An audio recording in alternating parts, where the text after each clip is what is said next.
वही मैं वित्त मंत्री से पूछना चाहती हूँ कि कृषि ग्रामीण अर्थव्यवस्था की वृद्धि दर क्या है। अग्निवीर जैसे योजना ला के इस सरकार ने नौजवानों का, युवाओं का, इस देश की प्रतिष्ठा का सम्मान गिराने का काम किया है। यूपी को इस बजट के तहत क्या मिला है? अगर हमारे किसान और युवाओं का भविष्य सुनिश्चित नहीं कर पा रहे हैं हम, तो मैं समझती हूँ कहीं ना कहीं हम सब अपने फर्ज से डगमगा रहे हैं।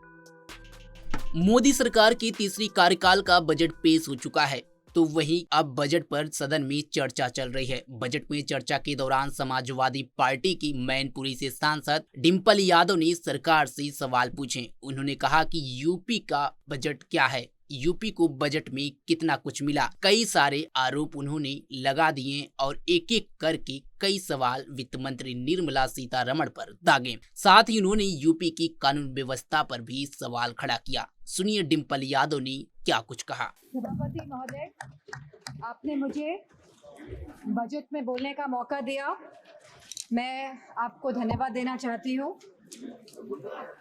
हमारा देश किसान प्रधान और कृषि प्रधान देश है। अगर हमारे किसान और युवाओं का भविष्य सुनिश्चित नहीं कर पा रहे हैं हम, तो मैं समझती हूँ कहीं ना कहीं हम सब अपने फर्ज से डगमगा रहे हैं। जहां वित्त मंत्री ने 9 प्राथमिकताओं की बात करी और कृषि को जहां पहला स्थान दिया गया, वही मैं वित्त मंत्री से पूछना चाहती हूँ कि कृषि ग्रामीण अर्थव्यवस्था की वृद्धि दर क्या है। जहां यह कहा गया था कि 2024 तक आप किसान की आय दुगनी कर देंगे, 22 तक किसान की आय दुगनी कर देंगे, और जहां एमएसपी का वादा किया गया था, तो मैं पूछना चाहूंगी कृषि मंत्री से कि आज एग्रीकल्चर इंफ्रास्ट्रक्चर में कितना बजट या सरकार द्वारा दिया जा रहा है। यूपी को इस बजट के तहत क्या मिला है? क्या एक भी मंडी पिछले 10 सालों में उत्तर प्रदेश में बनी है? और अगर किसान की जरूरतमंद जैसी चीजों पर क्या यह सरकार ने कोई भी जीएसटी माफ करी है या खाद में सब्सिडी देने में सरकार कायम रह पाई है?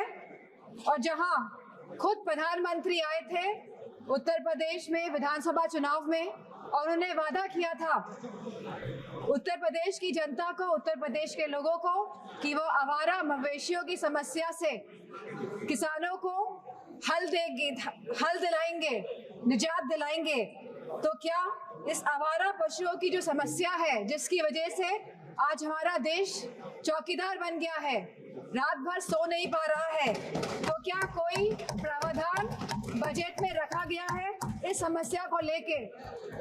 इसी के साथ जहां किसान आंदोलन में लगभग 700 किसानों ने अपनी जान गंवाई, जहां उत्तर प्रदेश में भी लखीमपुर खीरी में जहां किसानों को रौंदा गया मंत्री जी के बेटों द्वारा, हम पूछना चाहते हैं इस सरकार से कि जहां जो 2014 से 22 तक लगभग 1 लाख किसानों ने आत्महत्या की है, तो हम वित्त मंत्री से पूछना चाहते हैं कि प्रधानमंत्री फसल बीमा योजना के तहत कुल किसान लाभ कितना मिला है और कहीं इसमें गिरावट आई है तो कितनी गिरावट आई है। यह सरकार लगातार 1 दशक से किसानों की अवहेलना कर रही है। गांव की अर्थव्यवस्था पूरी तरह चरमरा गई है और इसकी एक बड़ी वजह महंगाई है। और जहां मनरेगा में इस सरकार ने 89,000 करोड़ का बजट दिया है, तो हमारी मांग है कि कम से कम 100 दिन की वेजेस मनरेगा के तहत लोगों को सुनिश्चित करी जाए और लगभग 20% मनरेगा का बजट बढ़ाया जाए।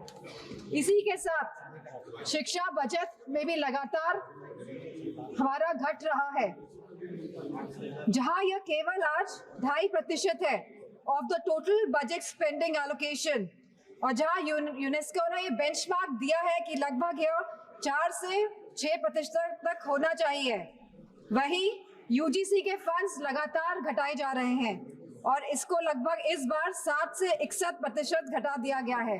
जहां हम बात करते हैं सस्ती और अच्छी शिक्षा की, वहीं यह सरकार लगातार शिक्षा बजट जो कम कर रही है, तो मैं समझती हूँ इनकी नीयत कहीं साफ नहीं है, मंशा कहीं सही नहीं है हमारे देश के युवाओं के और स्टूडेंट्स के प्रति। वहीं आज हमारे देश का युवा निराश है, जहां निराशा संभव को भी असंभव बना देती है। तो मैं समझती हूँ जो वादे किए गए थे, जो रोजगार को लेके, सरकार पूरी तरह इसमें विफल रही है और लगातार बेरोजगारी दर बढ़ रहा है। जहां आज ये बेरोजगारी दर 9.2% है और जहां महिलाओं का बेरोजगारी दर 18.5% है। तो मैं समझती हूँ लगातार युवाओं का मनोबल गिराने का काम इस सरकार ने किया है और अग्निवीर जैसी योजना ला के इस सरकार ने नौजवानों का, युवाओं का, इस देश की प्रतिष्ठा का, सम्मान गिराने का काम किया है। जो सरकार सोशल जस्टिस की बात करती है, लेकिन आज भी यह सरकार जातिगत जनगणना से अपना मुंह मोड़ रही है, जहां अनुसूचित जाति जनजाति पर होने वाले अपराध लगातार बढ़ रहे हैं और उत्तर प्रदेश में यह अपराध नंबर 1 पे है। और साथ ही महिलाओं के साथ जघन्य अपराध लगातार बढ़ रहे हैं। उत्तर प्रदेश आज इसमें भी टॉप लिस्ट पर है। तो मैं पूछना चाहती हूँ कि महिलाओं को सुरक्षा को लेकर यह सरकार क्या कर रही है। और जहां उत्तर प्रदेश में समाजवादी पार्टी की सरकार ने 1090 जैसी सेवाएं चलाकर हमने अपनी माताओं, बहनों, बेटियों को सम्मान दिलाने का, उनका हक दिलाने का काम किया था, तो इस बजट में क्या प्रावधान रखा गया है महिलाओं की सुरक्षा को लेकर? आपको बता दें कि विपक्ष लगातार मोदी सरकार के बजट पर हमला कर रहा है, क्योंकि 2 राज्यों में मोदी सरकार ने बजट में ज्यादा पैसा दिया है। वो दोनों राज्य है बिहार और आंध्र प्रदेश, और इसी को लेकर के अब विपक्ष अन्य राज्यों की तुलना में बिहार को और आंध्र प्रदेश को इतना बजट में क्यों महत्व दिया गया, इसको लेकर के सवाल खड़े कर रहे हैं। डिंपल यादव के इस बयान पर आपकी क्या राय है, कमेंट बॉक्स में जरूर बताएं। तमाम खबरों के लिए जुड़े रहे हमारे साथ और देखते रहें पंजाबकेसरी.com। धन्यवाद।